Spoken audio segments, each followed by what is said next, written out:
اما بعد فاعوذ باللہ من الشیطان الرجیم بسم اللہ الرحمن الرحیم۔ رمضان مبارک کے ماہ مقدس کے اندر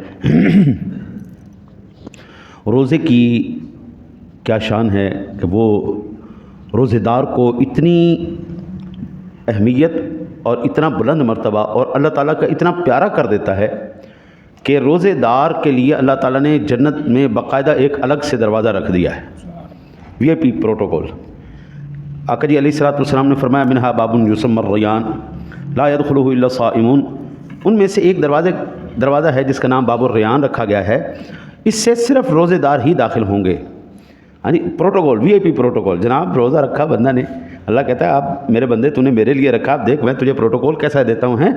اور پھر ہر نیکی کے بدلے کا کوئی نہ کوئی حساب رکھ دیا، بھئی یہ نیکی کرو گے 10 گنا ملے گا، یہ نیکی کرو گے 50 گنا ملے گا، یہ کرو گے 1,00,000 گنا ملے گا۔ 700 نیکیاں مکہ شریف کے اندر آپ نماز پڑھیں تو آپ کو 1,00,000 نمازوں کا ثواب ملے گا، مدینے پڑھیں 50,000 کا ملے گا۔ یعنی رمضان شریف کے اندر آپ ایک فرض ادا کریں تو 70 گنا ملے گا۔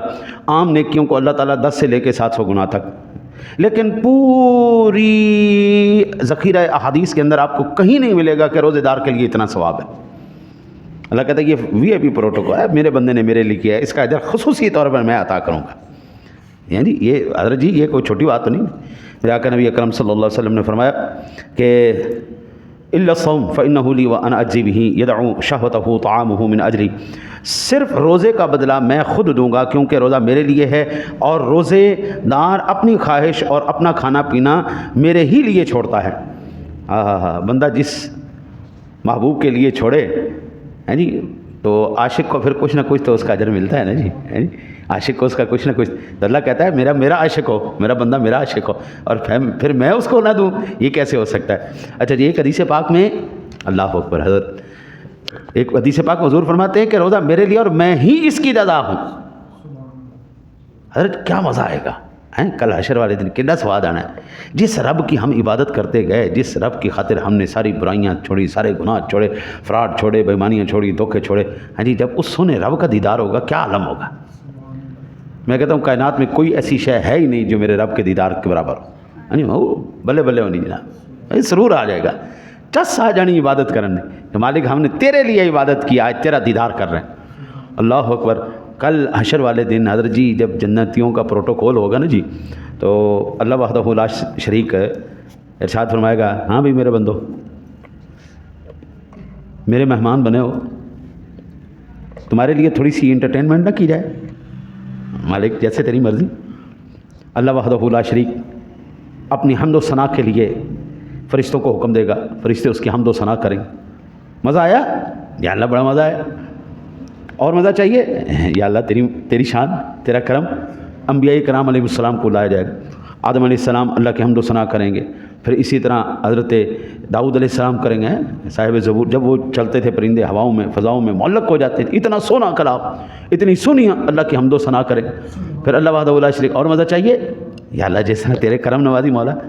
تو پھر حضور جناب رسالت مآب صلی اللہ علیہ وسلم سے اللہ ارشاد فرمائے گا، پیارے محبوب ذرا تم میری حمد و ثنا کرو نا، پھر حضور حمد و ثنا کریں گے۔ اللہ اکبر۔ حضرت جی جنت کا ایک ایک لواں جو ہے نا جی، ایک ایک پتا جھوم اٹھے گا اللہ کے، وہ ترانے سن کے، اللہ کے حمد کے نغمے سن کے جھوم اٹھے گا۔ اللہ ارشاد فرمائے گا اور چاہیے؟ ہاں، عرض کریں گے یا اللہ سارے نبیوں نے حمد و ثنا کر دی تیری، اب اور اس سے بڑھ کے کیا ہوگا؟ اللہ ارشاد فرمائے گا اب میں اپنی حمد و ثنا خود کروں گا۔ ہائے ہائے ہائے ہائے ہائے ہائے ہائے، کیا سواد آنا ہے جب رب سونا اپنی حمد و ثنا کرے گا۔ ارے جی پھر تو میں کہتا ہوں بال جسم کا ایک ایک لواں جو ہے نا وجد میں آ جائے گا، مزہ آئے گا عبادت کرنے کا۔ میرے آقا نبی اکرم صلی اللہ علیہ وسلم نے فرمایا للصائم فرحتان، فرحۃ عند فطرہ و فرحۃ عند لقاء ربہ۔ اللہ اکبر۔ حضور فرماتے ہیں روزے دار کے لیے 2 خوشیاں ہیں، ایک خوشی یہ کہ جب وہ افطاری ملتی ہے مزہ آ جاتا ہے، 14-15 گھنٹے بعد جا کے افطاری ملی، سبحان اللہ، مزہ آ گیا۔ اللہ فرماتا ہے، حضور فرماتے ہیں پھر اصل مزہ تو اس دن آنا ہے جس دن وہ بندہ روزے دار اپنے رب سے ملاقات کرے گا۔ رب کی ملاقات، رب کی ملاقات۔ جنت میں عبادت کوئی نہیں ہونی، جنت میں عبادتیں نہیں ہونی، روزے نہیں ہونے، کیا ہوگا؟ انجوائمنٹ ہوگی۔ یہاں پر روزے ہیں، یہاں پر عبادتیں۔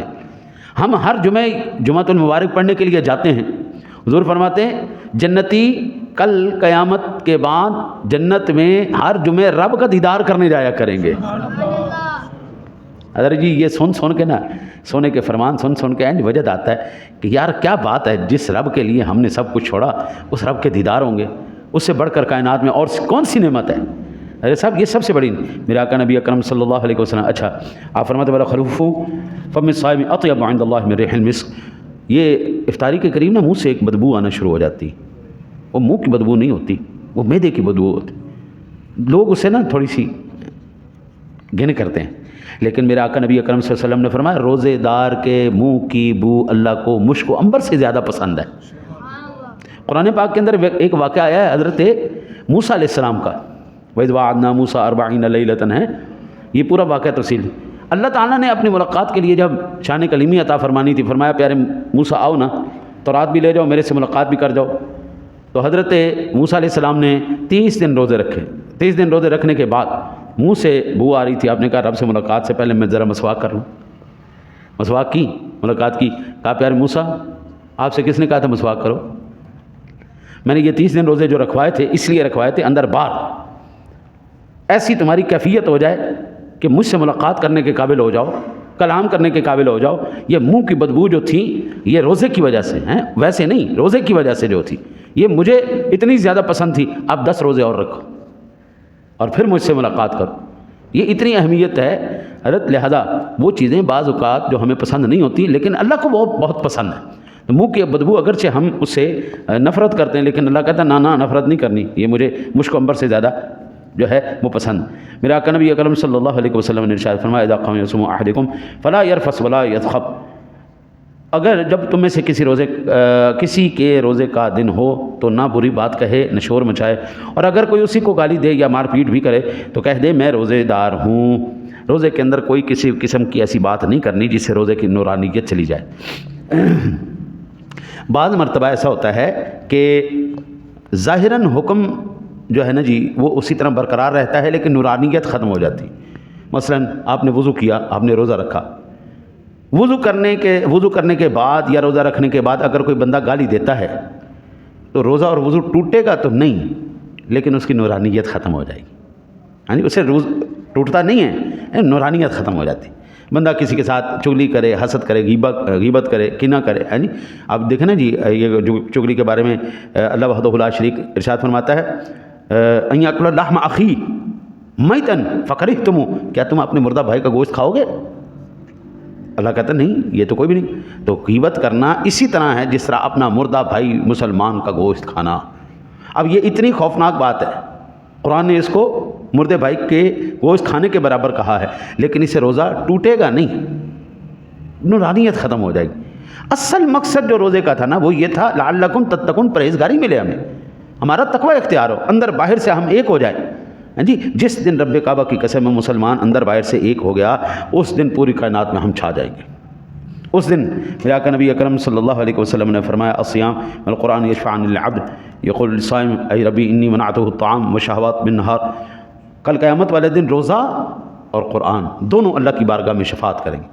ہم نے آج روزہ رکھا دن میں، اب ہم نے کیا کی؟ تراویح پڑھی. یعنی تراویح پڑھنے حضور فرماتے ہیں کل قیامت والے دن روزہ بھی آ جائے گا شفاعت کرنے اور قرآن بھی آ جائے گا. اور روزہ کہے گا یا اللہ میں نے اس بندے کو سارا دن کھانے پینے شہوت سے مولا کریم میں نے اس کو روکے رکھا، اس نے کوئی برا کام نہیں کیا، کوئی ایسے معاملات نہیں کیے، یا اللہ میری شفاعت اس کے حق میں قبول فرما.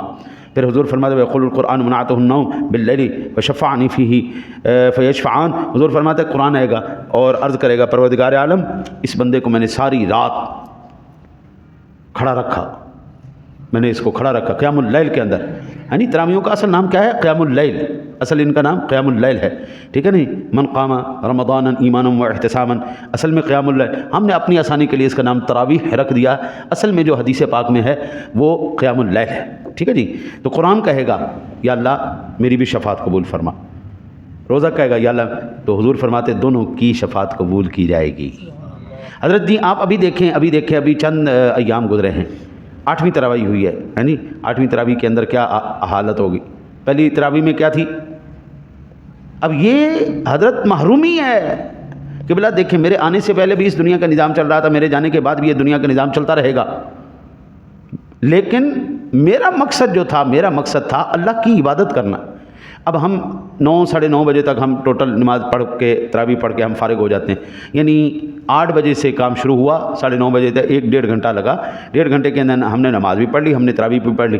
کیا بندہ 24 گھنٹے کے اندر اپنی بخشش کے لیے، اللہ کو نہیں ضرورت جناب، اللہ کو ہماری عبادات کی ضرورت نہیں، ہم عبادت اپنے مقصد کے لیے کرتے ہیں، ہم عبادتیں اپنی بخشش کے لیے کرتے ہیں، ہم کلمہ اپنی جو ہے نا جی وہ مغفرت کے لیے پڑھتے۔ رب کو ضرورت نہیں ہے عبادت کی کہ ہم اللہ کی عبادت کریں گے تو وہ اللہ ہے، ہم اس کی عبادت نہیں کریں گے تو وہ اللہ نہیں۔ نہیں نہیں نہیں نہیں حضرت، ہم عبادتیں کر رہے ہیں۔ جب میرے نبی سونے نے خود ادا کی، صحابہ نے ادا کی، 14 صدیوں کے اندر ایک امت کا تواتر چلا آ رہا ہے۔